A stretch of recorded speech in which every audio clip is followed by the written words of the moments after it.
Magkaroon ng ikalawan na pangalan. Yes, kaintabdado ko kung inainat sa akin. Problema guys. Oo. Super traffic ang Kalamba. Unfortunately, hindi tayo pwedeng mag-video, manood, o tumambay dun sa workshop nila sa baba. 3.5 na. Straight po. Yung Trident. Ganda ng colorway na to guys.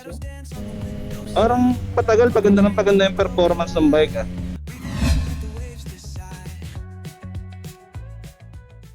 What's up guys? It's your boy Kuya Juicy. And we're back at it again for another episode of our vlog. It's 11:47 ng tanghali. Nandito tayo sa Jollibee Ibaan. So for today's video, pupunta tayo ng Kalamba. Kasi tinawagan na tayo ng CF Moto 4 recall ng unit natin. Yeah! So nagtanghalian lang tayo saglit dito sa Jollibee and paalis na rin tayo.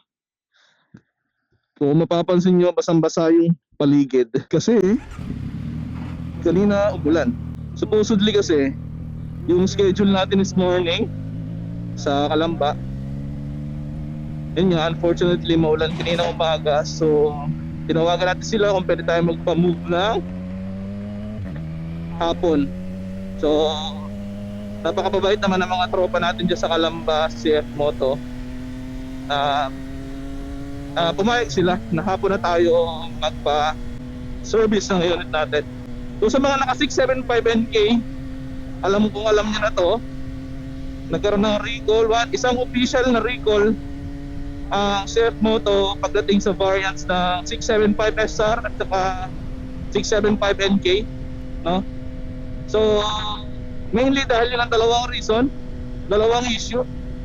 Ang isa is yung bumababa yung level ng langis pagdating ng mga 4,000 kilometers, no? Fortunately nasa 3,100 pa lang naman tayo ngayon. So hindi pa natin na-experience yun. So far wala naman tayo napapansin na pagbaba ng level ng langis or anything. Pangalawa is yung ABS.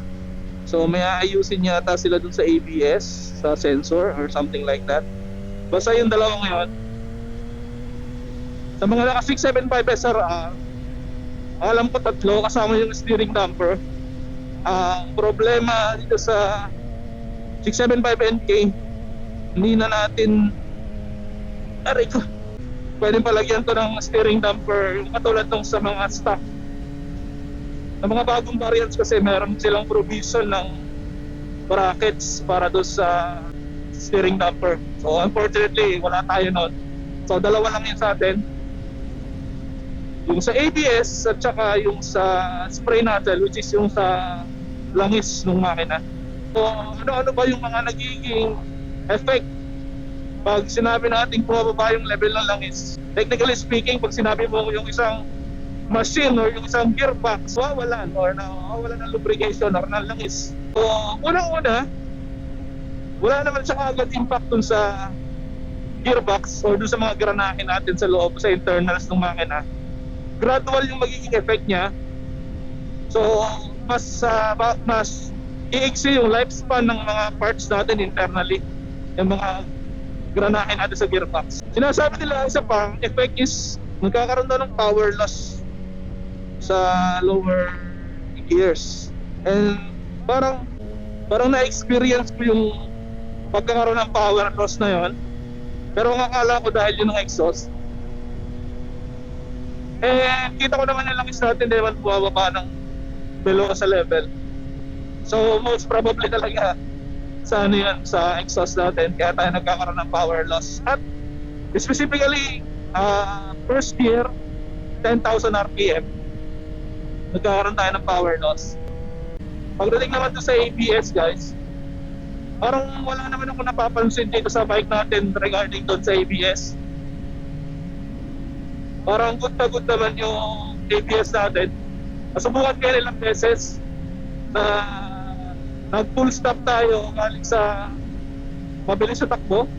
Basically yung dalawang yon yung dahilan kung bakit dadalhin natin yung bike natin doon sa Asa ngayon, sa Kalamba. So we are entering Kalamba guys. Hindi ko lang sigurado kung tatagos tayo rito kasi kanina nag-error yung ayun, tumugos. Libre ba yun? Pagka ganun? Parang libre ano? Walang naglagay na value eh. Kasi kanina nung paglabas ko, nag-alarm yung call eh. Shit, ito lang. This is bad, boys. Christmas season na lang ba, guys? Maaga pa naman. So at least 1 PM makarating tayo ron, pero malapit na naman tayo. Yan guys, so andito tayo ngayon sa bayan ng Kalamba. And hinahanap lang natin dito kung saan yung building ng Wiltec, na yung Wiltec Kalamba. And pasok na tayo rito.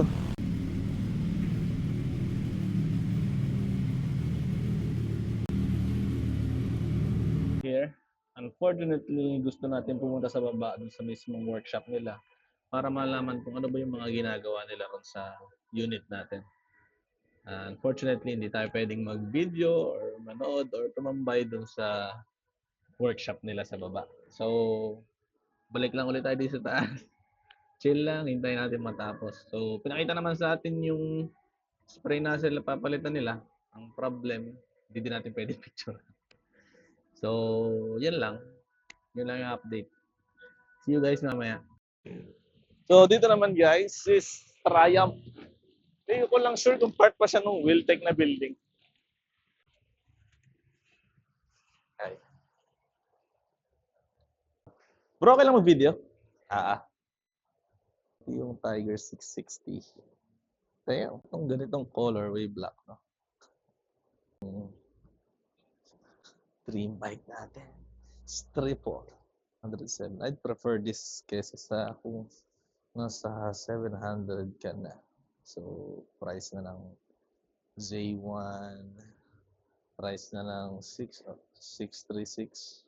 6R, no? I'd prefer this. Ito pa rin talaga. Ito yung bagong Daytona.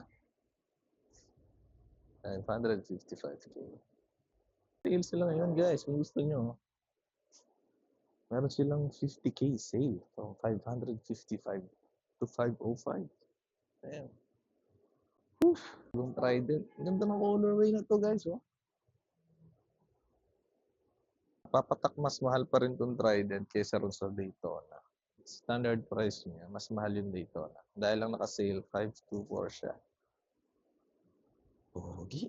400X. Scrambler. Nandun sa kabila yung Speed 400. Tiger 1.2. Ayan. Tapos ito yung mga classics nila. Like the Bonneville. T120. Muling tayo sa mga pagkakataon na ito yung mga gustong-gusto natin na bike. Classic retro. Anyway, that's it guys. Kung naghahanap kayo ng sale guys, ito ang lalaki ng sale dito. 50K. Tapos sa Trident, 15K. So, sa wakas, tapos na yung service natin. And I think it's 4:30 na. Kalauna tayo dumating dito. So, inabot tayo ng ilang oras? 3.5 oras. Mga ganon. Ayun. So, sir, thank you po ah. And tapos na yung ating recall service. Thank you po ulit sa mga taga CF Moto Kalamba sa pagtanggap sa atin kahit late tayo sa schedule. Woohoo! Let's go, let's go. Sana po walang traffic kahit imposible. Because it's Friday. It's December season. Imposibleng walang traffic ngayon, lalo na sa expressway, no? Sabi ng mga nakatapos na nung recall, no? Mga napanood natin, mas smooth na daw siya sa low speed, hindi na daw siya jerky. For me, medyo may pinagkaiba na nga. Parang paganda yung performance ng bike ah. Compare nung una nating nakuha. Siyempre, nagpalit din tayo ng langis, di ba? Nagpalit din tayo ng langis ng bike. Nag-AMSOIL tayo. So, nung makapagpalit tayo ng AMSOIL, pansin ko nagkaroon na ng konting difference sa acceleration. I don't know if it's just me, pero yun yung naramdaman ko. Anyway, hindi tayo nagpa-PMS ngayon guys ha. Literal na service lang to ng recall. Yung sa change lang ng spray nozzle at yung sa ABS. So sinasabi nila kaya daw nagkaroon ng konting problema sa pag-update nila sa ABS. Parang may, di ko sure kung software or something na hiningi pa nila sa Motostrada kasi parang nag-updates yung sa kanila. Basta parang ganun. Verdict ko sa naging lakad natin ngayong araw. Medyo nainip si Kuya Juicy. Pero at least nakita natin na may changes and wala na tayong agam-agam sa ating bike. Kasi napagawa na natin yung recall service. So wala na yung kapas sa dibdib ko ngayon pagdating doon sa mahihigahan tayo ng langis. At least peaceful na yung utak natin. Ayun guys, so kung nagustuhan niyo yung video natin, please don't forget to leave a like and subscribe sa channel natin dyan sa baba. So mag-leave na rin kayo ng comment dyan sa baba kung may mga gusto kayong sabihin or gusto kayong o mga information na kailangan kong malaman tungkol dito sa bike or tungkol dun sa recall. So again guys, maraming salamat po sa pagsuporta sa channel natin. We are growing kahit sobra baby steps lang. Maraming salamat guys. This is Kuya Juicy and peace out. This will be a little extra from our vlog. Yo. So try natin mag-rap habang nag-motovlog. Bago to guys. Habang tumatagal ay mas inaalam para saan ko to ginagawa. Simula pa lang musika man na naging bigla ng isipan ko. May mga nagdaang rason pa din para tigilan to. Alam ko na dito na ako dadalhin ang una pasok kung paano gustuhin o kumbaga kulang na lang sabihin. Mahal kita papunta na mikroponong tumatalon. Huli na lang sumamba kulang pa. Paano na buhayan naghanap na magdududa kahit di na pinupulot. Nagbasura na simulat at sagot sumaya. Walang pinapatunayan sa iba ko sa sarili. Pwede pa kahit nagara. Yeah. Magkaroon ng ikalawa na pangalan. Yes, sa entablado ay hindi na inatsahan ko nilagay ako dito kapalaran na may kasalanan. Naturalan dinala ng hangin sa gustong tapakan. Sugato gamit ang paampi natin ng marami. Naging mapag-isa na magtiba ng klase.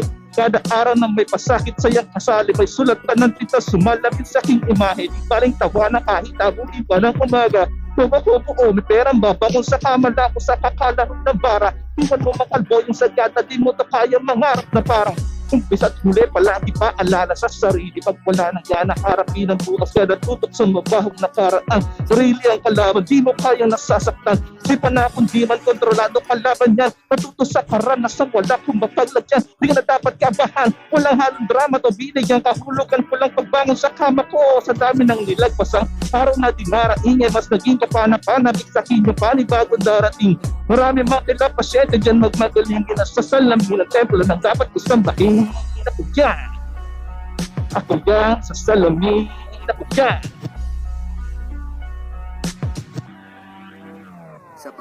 Ilang ulit sinubukan ng buhay kung kaya pa. Gusto nila kung magdrama, tinawa ko lang kahit nagdagawit sa panganaging sayak kulay yung galit ko. Baka sakaling kapayapaan na yung topic.